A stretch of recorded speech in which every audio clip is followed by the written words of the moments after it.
con el patrocinio del Museo de Ciencias MUSI, y en Encarnación está auspiciado por la Universidad Autónoma de Encarnación. Si quieren ver el programa detallado del festival e inscribirse a las actividades que siguen esta semana, pueden visitar la página cienciasdelsur.com/festival. También queremos dar la bienvenida a todos los presentes que están allí en Encarnación. Muchísimas gracias por acompañarnos hoy. A la gente de la Universidad Autónoma de Encarnación que está patrocinando los eventos allí en Encarnación. Por primera vez estamos haciendo un evento en Encarnación y nos encanta poder también llegar a otros puntos del país. Pasando ya al tema que nos convoca hoy, el Dr. Matter nos hablará sobre las posibilidades que se abrirán con el telescopio espacial James Webb, que fue lanzado recientemente y tiene al mundo expectante con las observaciones que los investigadores podrán hacer de todo el mundo. En Ciencia del Sur hemos publicado tanto entrevistas con el Dr. Matter, así como artículos de divulgación sobre el telescopio James Webb, que pueden leer en cienciasdelsur.com. Esta presentación será transmitida en la página de la UNAE, en Facebook, en YouTube, y será traducida mediante subtítulos. Cuando termine su exposición, el Dr. Matter, abriremos la sesión de preguntas y respuestas. Las preguntas podrán hacerlas quienes están en Encarnación con el micrófono allí en la audiencia y los que están asistiendo online mediante los comentarios de la plataforma. Así que sin más preámbulo, le doy la palabra al Dr. John Matter para que pueda empezar su presentación. It's all yours now, Professor. Okay, well, thank you very much for that kind introduction. I would like to tell everyone the story of the universe and how we're learning about it using the James Webb Space Telescope. So if you'll give me a moment, I will show you my view graphs because, of course, that's how we do things with pictures. So let me see if this works again. Do you see my charts? Yes, yes. Okay. So this is a project which is a joint project of the United States with Europe and Canada, and it is available to all astronomers everywhere. We'll tell you more about it later. It is a telescope which is designed especially to pick up infrared light.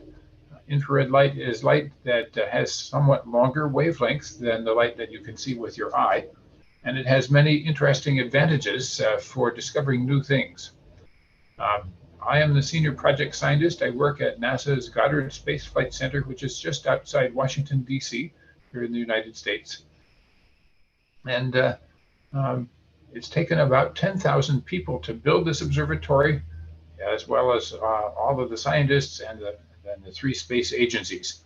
What you see in the picture is a gigantic golden hexagon.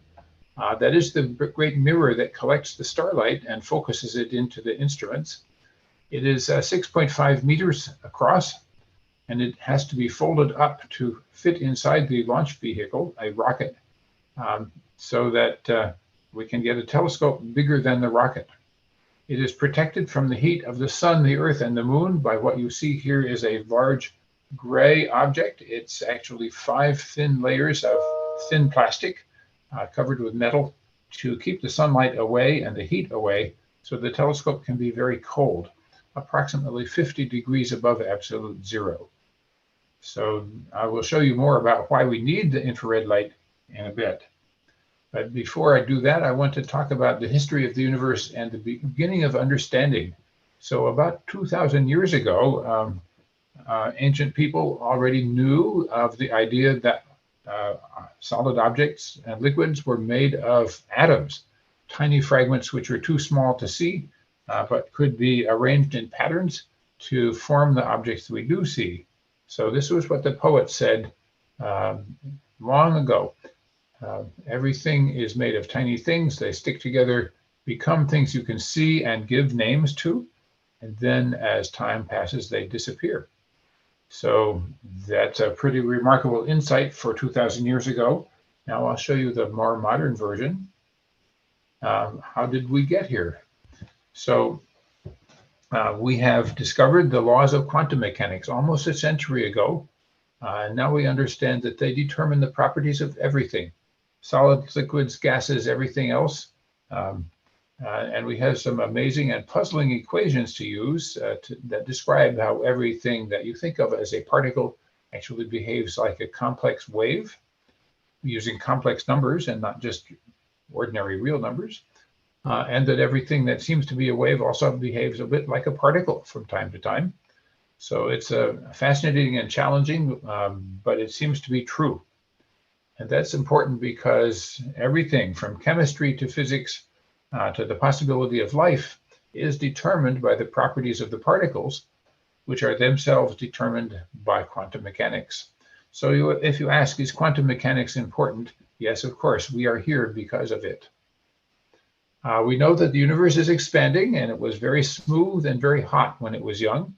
It was unstable and has been reorganized in countless different ways into complex systems with planets and stars and galaxies and rocks and clouds and biology. All of those things are spontaneous results of the expanding universe. The universe is so large and so old that things that seem to us very unlikely and even incomprehensible have nevertheless had time to occur. So as an example, we don't know how life formed, but obviously it did. Here we are. So there must have been enough time for this. We have learned since I was a child that DNA molecules in our cells are digital code that controls how our lives work. Not only is there a digital code, but of course the individual living cells have equipment, molecular equipment that can understand the code and turn it into action. So we may never quite understand that, but in truth, a human body is made out of 30 trillion cells, and each of them is a kind of digital computer. So if you're a computer specialist, you should think this is a wonderful challenge to understand 30 trillion network computers, all of them different. At any rate, that's how we're here. Engineers have learned about physics and feedback loops. And now we understand that even though you and I look like we're the same person from day to day, we are busy exchanging atoms and molecules with the rest of the world. And so most of my atoms in my body have been replaced many times, but still I am identified as John Mather, and that's a wonderful mystery as well. So now we have a story of the early universe. This is a picture that was made with my first project at NASA, called the Cosmic Background Explorer satellite. We wanted to measure the Big Bang, and this is a baby picture of the early universe. As it works out, the universe was very hot when it was young, and the heat radiation of those early times is still available to measure. It still fills the universe, and it comes to us almost equally from all directions, but not quite. So we made a map, and we found that there are hot and cold spots in the map, which we believe tell us about the conditions of the very earliest times in the universe. So it wasn't exactly smooth, it wasn't perfectly uniform, and the picture that we now have says there were random differences, some places that were just a little more dense than average. And those more dense regions were able to pull on themselves using gravity to stop their own expansion. So the Milky Way galaxy and the pieces in it were made because gravity could stop the expansion of the material in the early universe and make us. So because there are spots in this map, we are now here. Now, if you think you understand that, then you should be able to predict what happens next. But of course, that's very hard. So one of the ways that we have to do that is to build a telescope. This is a summary of the telescope. As we mentioned earlier, it's got a big golden hexagon that collects the starlight. It is the successor telescope that comes after the Hubble Space Telescope. It is more powerful. We like to say that it's 100 times more powerful than the Hubble Space Telescope. It was launched on Christmas morning last year in December, and as far as we can tell, it is still perfect. Nothing has gone wrong with the observatory, and it is meeting all of its predictions, it is just as sensitive and powerful as we hoped it would be. So we'll show you a little bit more about it in a moment. But first, I want to show you the launch. This is the launch of the rocket on Christmas morning from French Guiana on the north coast of South America. So, and we have engine start. And liftoff. Décollage, liftoff from a tropical rainforest to the edge of time itself. James Webb begins a voyage back to the birth of the universe. So I don't know if you could hear the announcer saying, but it took only a couple of minutes before the rocket had disappeared into the sky overhead. And it was, of course, cloudy, as it usually is at the launch site. But it's a perfect place to have a launch site because it's nearly on the equator. So then, after it was in space, we had to unfold it. So this was all done by remote command. There is no astronaut anywhere near the telescope. The first thing that we do is unfold the solar panels because, of course, we need electric power to run the observatory.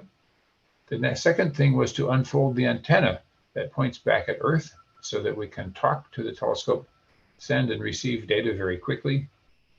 Then we begin to unfold the sunshade that protects the telescope from the sun and the Earth. Here we are unrolling covers that protect the sunshade itself from damage. This is all done, and you can see that it's extremely complicated. So how could you possibly get something so complicated to work? The answer is you have to test and test and test. We went through at least 4 rounds of tests to show that this unfolding process could work. And of course, on every time you do the test, there's something that's not quite right and you have to fix it. But after 4 times, we said we were good enough and then we would launch it, and it turned out to be correct.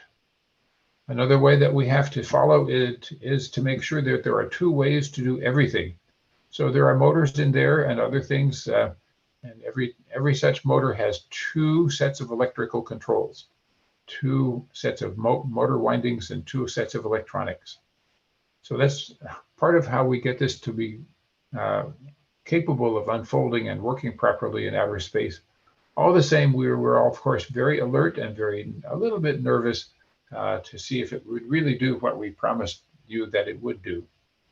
Anyway, as far as we know, it is perfect out there, and we were sent it all the way out to a place called the Sun-Earth Lagrange Point, L2. This was discovered in 1750 by Leonhard Euler, who had a pencil instead of a computer. Now we talk about this place as an ideal location for a telescope because it's about 1.5 million kilometers from Earth, about 1% of the distance from the sun. And the telescope orbits around this spot, and it is a place where the sun, the Earth, and the moon all appear to be in one direction, so that our one-sided sunshade, our one-sided umbrella, can protect the telescope from the heat and allow it to cool down to the very low temperature that we need. Why do we need a low temperature, by the way? We need it to be cold so the telescope does not emit infrared light itself. Otherwise, we wouldn't be able to see the most distant infrared objects in the universe. So we were actually able to focus the telescope. Those 18 individual segments on the great golden hexagon are all individual mirrors. Each one is supported on motors, so it can be adjusted to focus. So this is a demonstration that all of the instruments are in focus. We pointed the equipment at a place in the Large Magellanic Cloud, which is, as you know, a small galaxy very near to the Milky Way. And it is beautiful. It's covered with stars.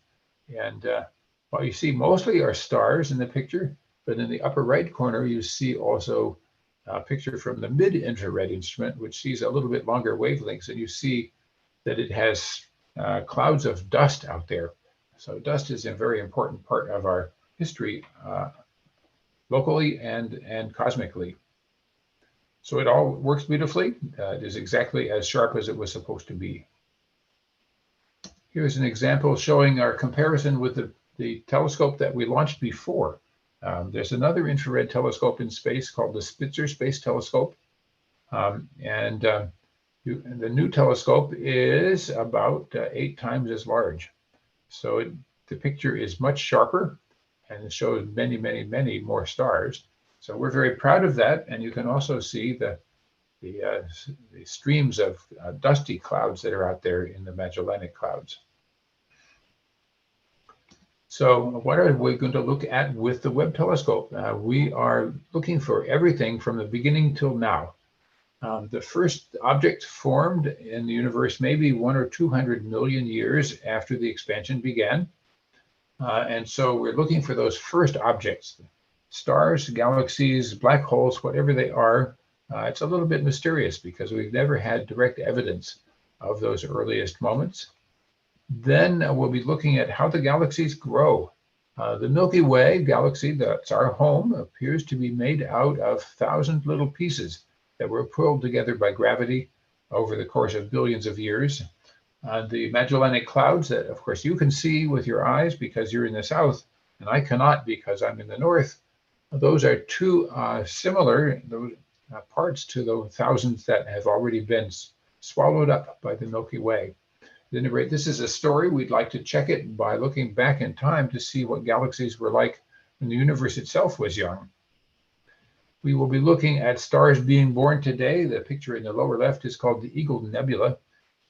Stars are being born there now, and I'll show you more in a bit.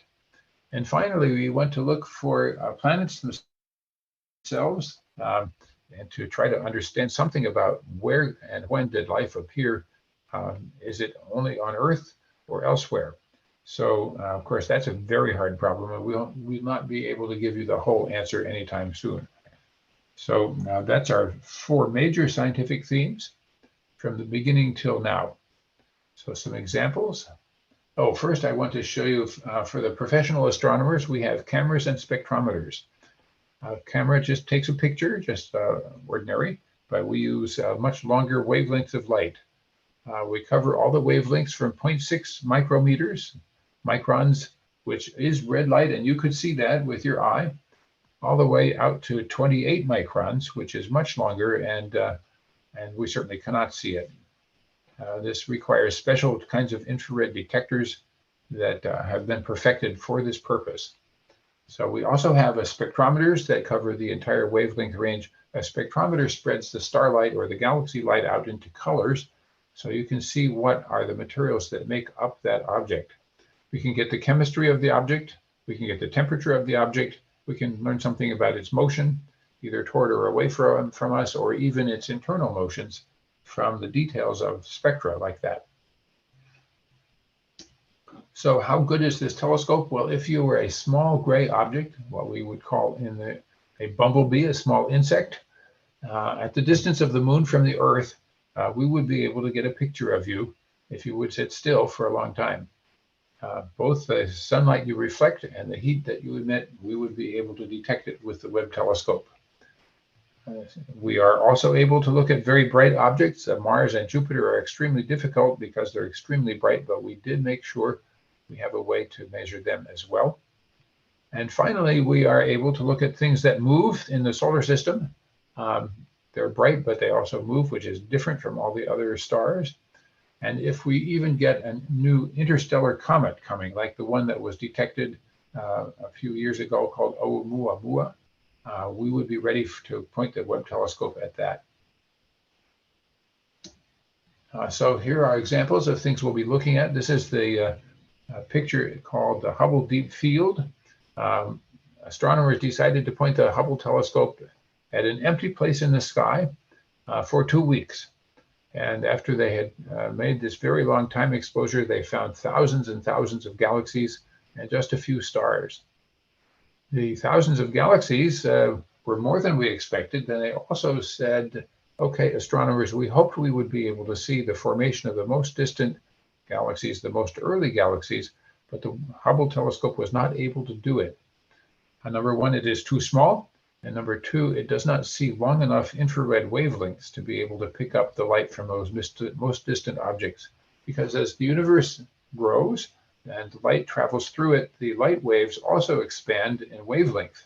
So what starts out as visible or even ultraviolet light in those early galaxies, we receive as infrared light So the expansion rate of the universe is so high that the Hubble telescope was not able to see the first galaxies. So astronomers said, well, please build us a more powerful telescope that can see them. So we'll be looking at this very spot, but the picture will be different. We will be looking at clouds like this. This is the same Pillars of Creation location. It's called the Eagle Nebula. And on the left side, you see the visible wavelength picture as seen by Hubble.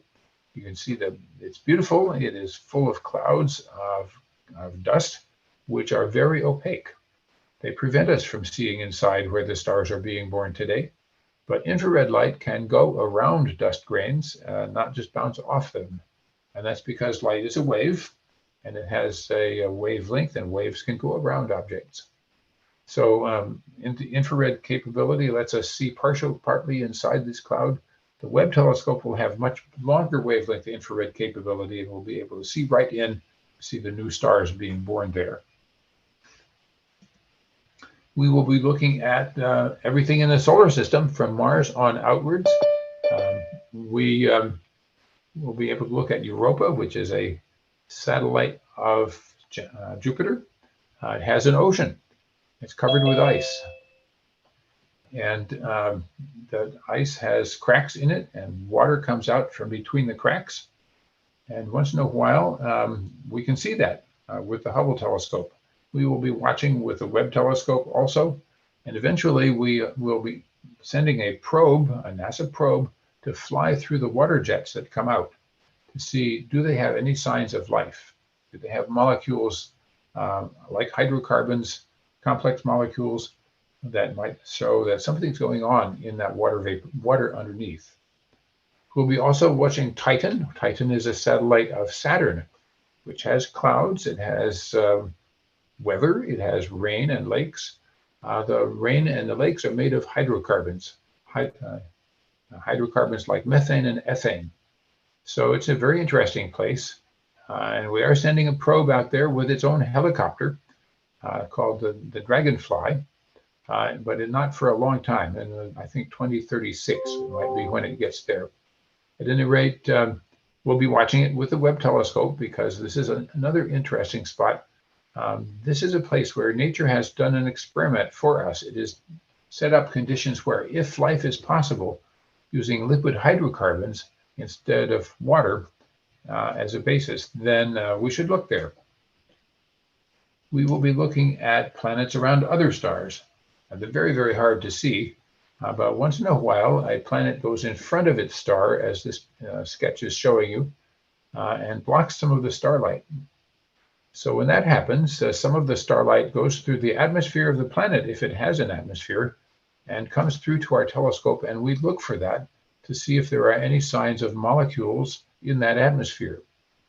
We are hoping to see whether Earth-sized planets have a chance to have water in their atmosphere, and if those things have enough water to have an ocean on those little planets. So the ones we're looking at are orbiting around M stars, which are very small red stars. They're about the size of Jupiter.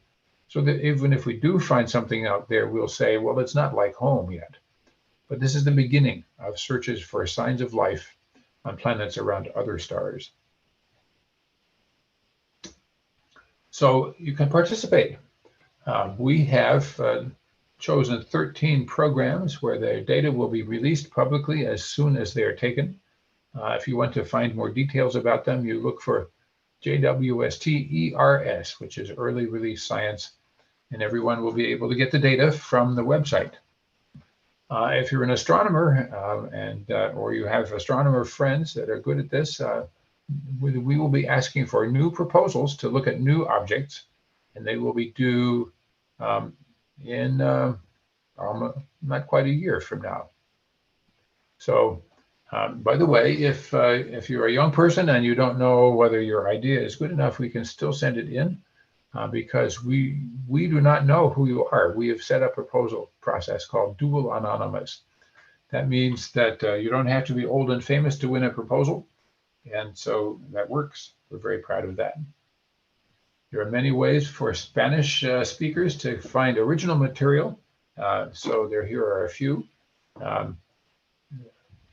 Of course, there's a Wikipedia page on JWST in Spanish. European Space Agency has made materials available in many languages. And here I have a picture of my friend Begoña Vila, who speaks Spanish very well because she's Spanish. And so once in a while she gives public talks. You may be able to find some of her presentations online already on YouTube. So just to wrap up, there are lots of ways you can follow along with our work. And I would welcome anything I can do to help you all do that. So I think that's everything I was going to show you. Yes, so time for questions.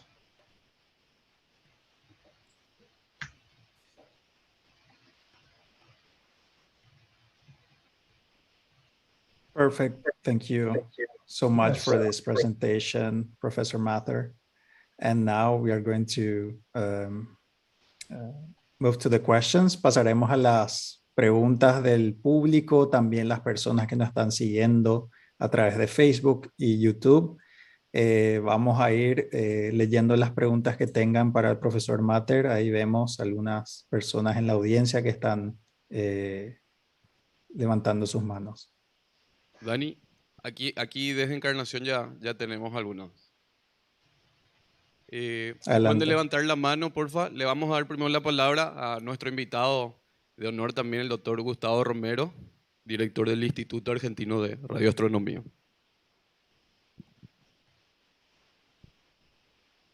Thank you very much, Dr. Mather, for your excellent presentation.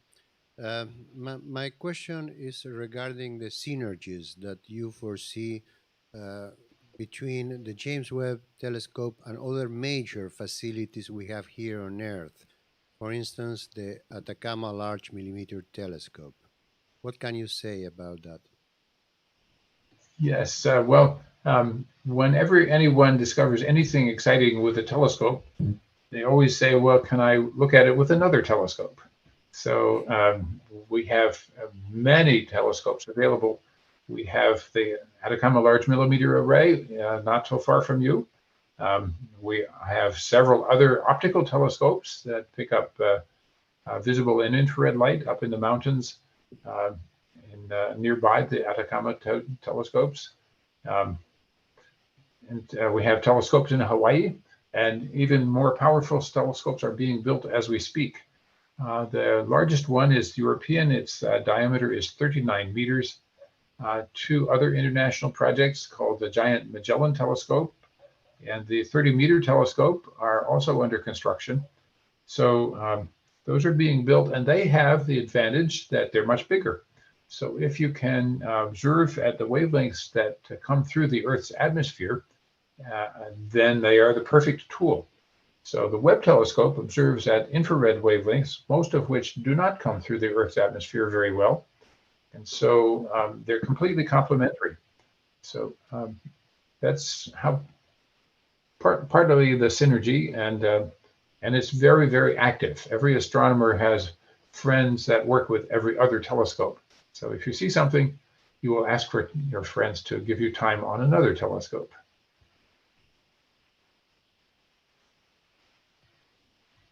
Otra pregunta, aquí. Sí, adelante. Nombre, colegio y pregunta, por favor. Yo soy Mauricio del Colegio Girasoles, and I wanted to ask Professor Mather, what was it like working with George Smoot to win the Nobel Prize? How did the project start, and what was the experience like? Oh my goodness, that project started when I was 28 years old. It was a very long time ago. It started at a time when the cosmic microwave background radiation had been discovered, but no one had yet measured and proved that it was really the residue of the Big Bang. And so many people wrote proposals. In fact, 3 different teams wrote proposals to NASA.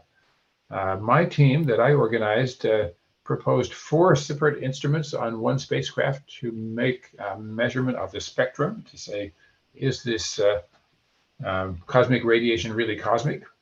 And does it really have spots? So that ended up being the project that NASA chose to do. They added Dr. Smoot's team and another team from the Jet Propulsion Lab to my team. And then we worked together for a good long time. It took 15 years from the day of the first sketch to the launch. And then within a few weeks, we had our first scientific results, and we got a standing ovation from the scientific audience. I never understood how important it was going to be. But then we knew we had done something very, very exciting for the rest of the world. 2 years later, we showed the map of the hot and cold spots, and it was on the front page of the news everywhere around the world. Otra pregunta. I also wanted to ask about, he mentioned how it took many attempts to make a successful version of the James Webb. But what about other projects that didn't result? Are there any significant ones you can mention? Yes, if you're thinking about telescopes that are coming next, there are two ones that are already quite well along. The next one is called Euclid. It is a small telescope, about 1.2 meters diameter, built in Europe, mostly to look for the dark matter and the dark energy.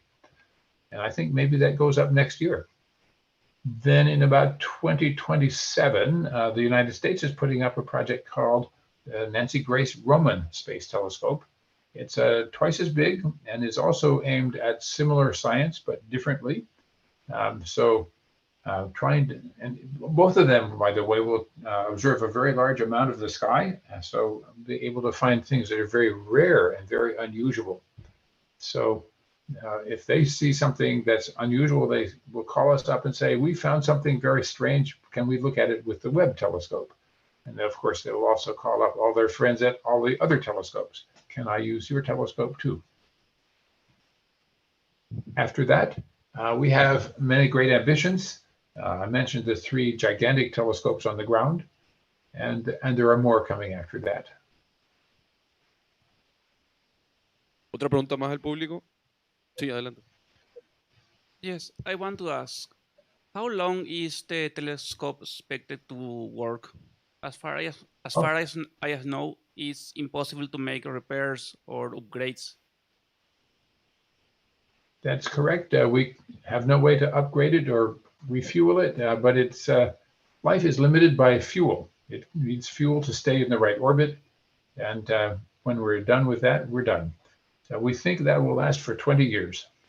So wish us luck, because there are other random kinds of things. Electronic parts can fail at any moment, but we have 2 of everything where we can. So I think we have good chance to live for 20 years or more. I will want to know, how far away is the telescope from Earth?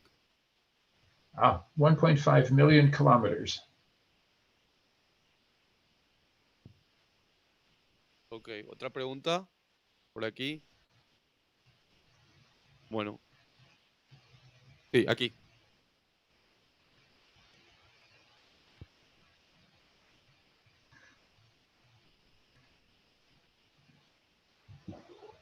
Nombre, cole y la pregunta.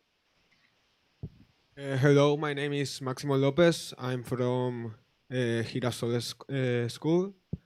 I would like to know if you have been able to understand how the dark matter and the dark energy affects in the expansion of the universe.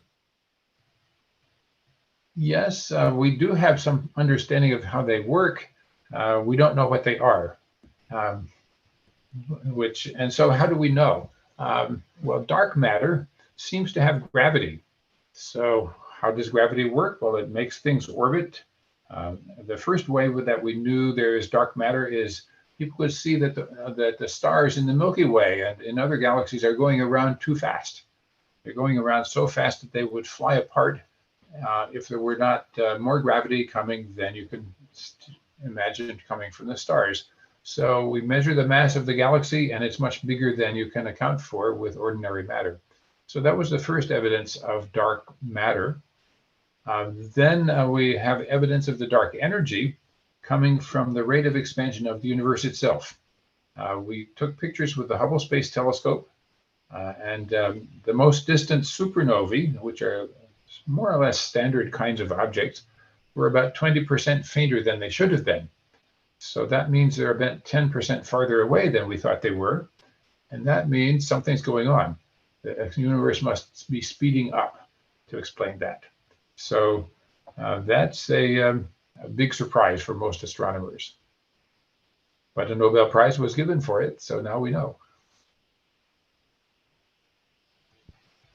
Thank you. ¿Otra pregunta del público? Sí, aquí adelante. Ah, ok, sí, adelante, perdón. Okay, hi, Professor. First of all, congratulations for the Nobel. And second of all, I want to know, how do you feel when you win the Nobel?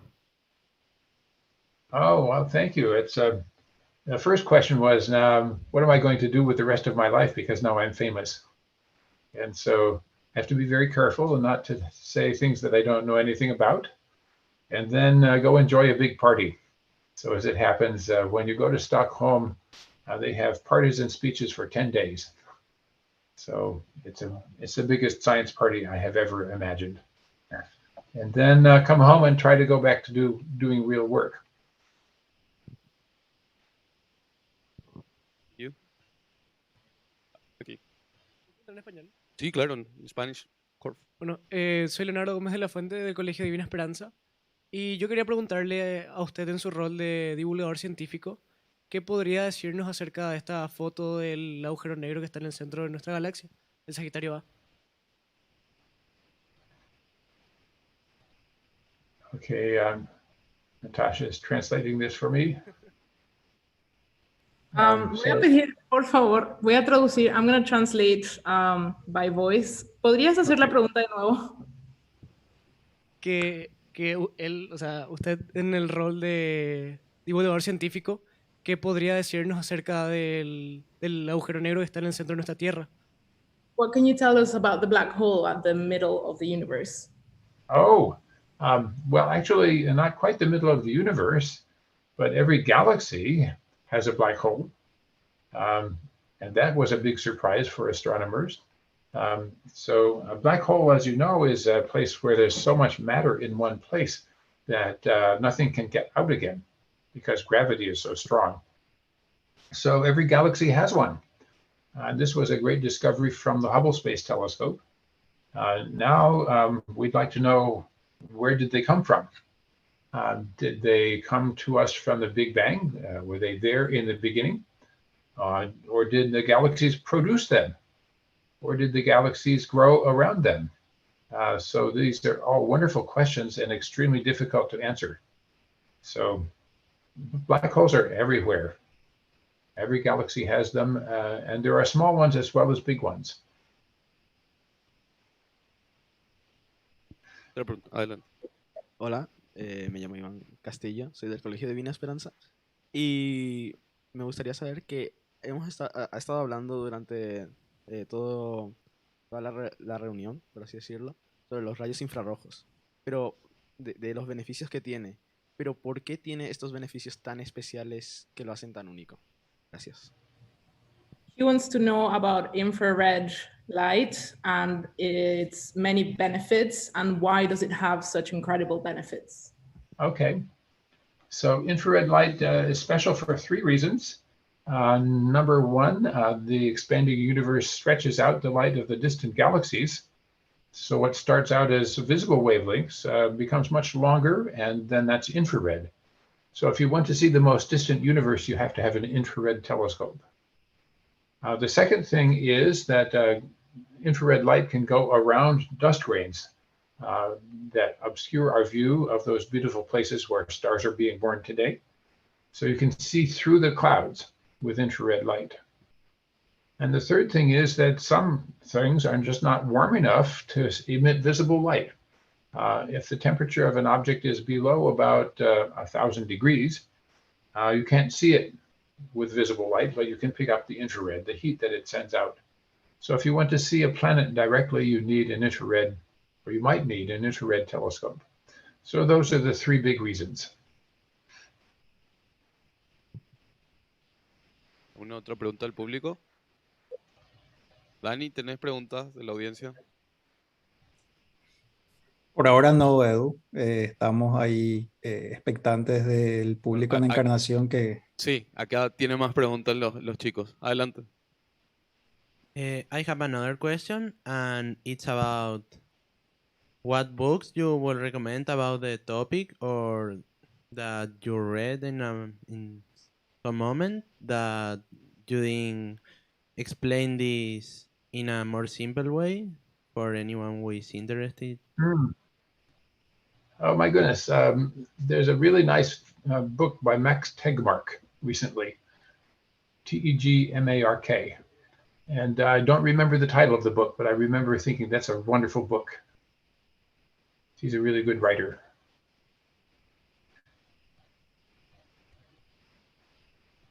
Sí, adelante. Bueno, todas las preguntas que quieran, chicos. Otra pregunta que tenía es cómo fue su trayectoria hasta poder llegar a trabajar con la NASA. They want to know how was your trajectory from beginning until you got to work with NASA? Oh my goodness. Well, it was a surprise. So as an elementary school student, I wanted to study electronics and astronomy. And then I learned about physics, and I wanted to know about quantum mechanics and gravity and relativity, and tried to measure the orbit of an asteroid when I was a high school student. Then when I got to college, the cosmic microwave background radiation was discovered, and the beginning of cosmology becoming an interesting subject came along, but I thought, well, that's too hard. So in graduate school, I said, I'd like to be a physicist. I want to be like Richard Feynman, the most famous particle physicist of the time. And then someone said, actually, that job is taken, and there are no jobs for that. So I found a thesis project to measure the cosmic microwave background radiation. And so I worked on that, and then we launched it. It was a balloon payload. We sent up our instrument to a very high altitude, and it did not work correctly. So I had a job offer already to work for NASA in New York City. So I thought when I got there, oh, well, I'll try something else. I'll try to become a radio astronomer. But then NASA said, we want proposals for new satellite missions. And I said, okay, boss, my thesis project failed. What if we try it in outer space? And he said, we will call up our friends. I know who to call. And we wrote a proposal, and that became the Cosmic Background Explorer satellite.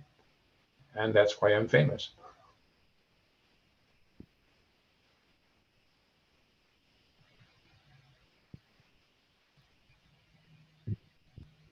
Una última pregunta. Yeah.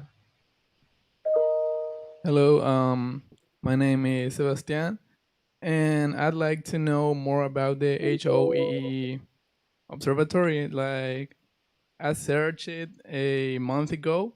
It was an article written by yourself, and I find it interesting because it offers a new way, like, to see the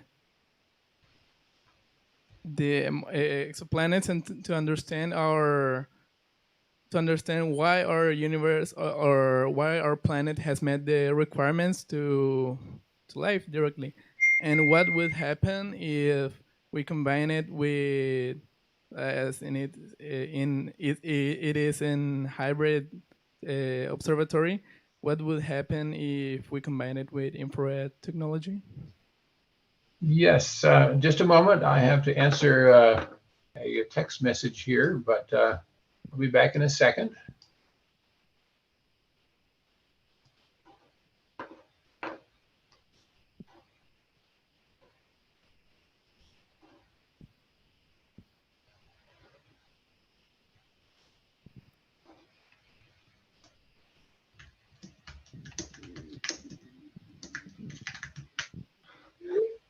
Anyway, okay, I'm back. So you wanted to know about the 𝐏𝐿𝐸𝐸, which is called the Hybrid Observatory for Earth-like Exoplanets.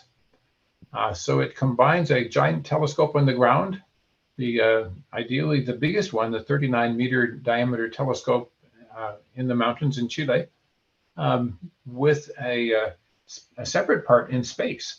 So the idea is to cast a shadow of a star onto the telescope on the ground so that you can see the little planets orbiting around the star. The real problem with seeing little planets is that they're faint compared to the star. So the sun is about 10 billion times brighter than the Earth. So the only way you can see on Earth around a star out there is to block the starlight. So this is an idea. It's very difficult to do because the star shade, as we call it, will not stay in place. So we need rocket engines to push it. And it has to be 100 meters in diameter. And it has to be 170,000 kilometers away. So it's a very hard engineering challenge, but so is everything that we do at NASA. So maybe it's possible.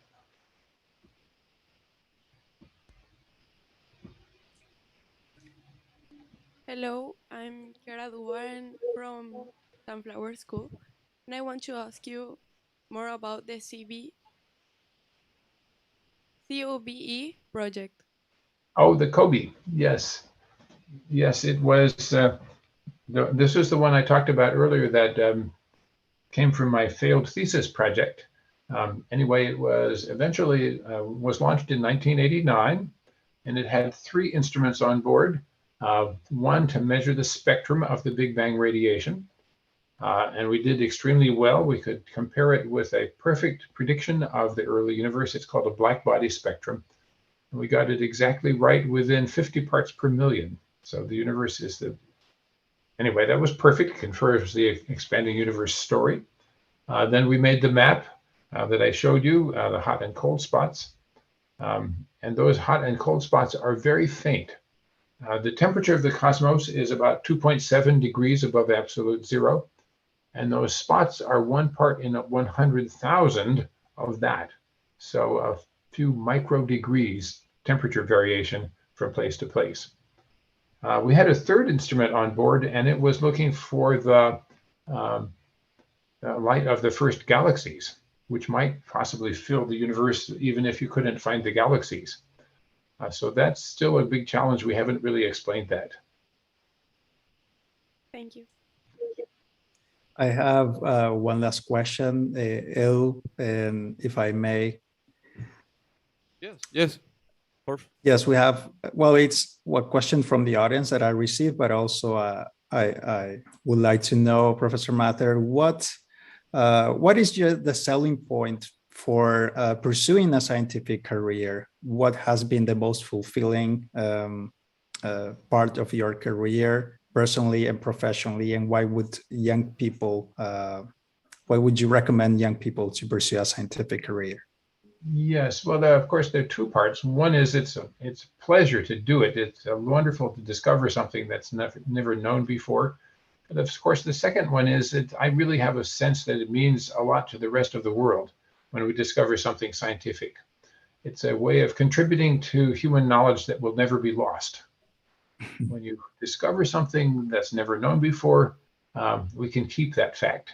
We can build the rest of our human history on the basis of the knowledge that scientists discover. So I don't work on the part that is close to home. I don't work on how to stay healthy or to have better food or all of those things or better cars. But I work on what are, to me, really fascinating principles. And I just think it's a fascinating way to contribute to human society.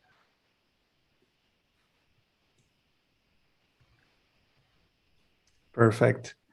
Well, we are running out of time, so we're also letting Professor Mather go. We thank you so much for your time today and for coming online to share your experience and your work. We are definitely going to be following the James Webb Space Telescope and all the wonderful images it will certainly produce. So thank you, Professor Mather, and we wish you all the best for your work. Well, thank you, Daniel, for the invitation. It's a pleasure to talk with you, and I wish you all the best as well. Science is so important and so exciting. Best wishes. Thank you so much.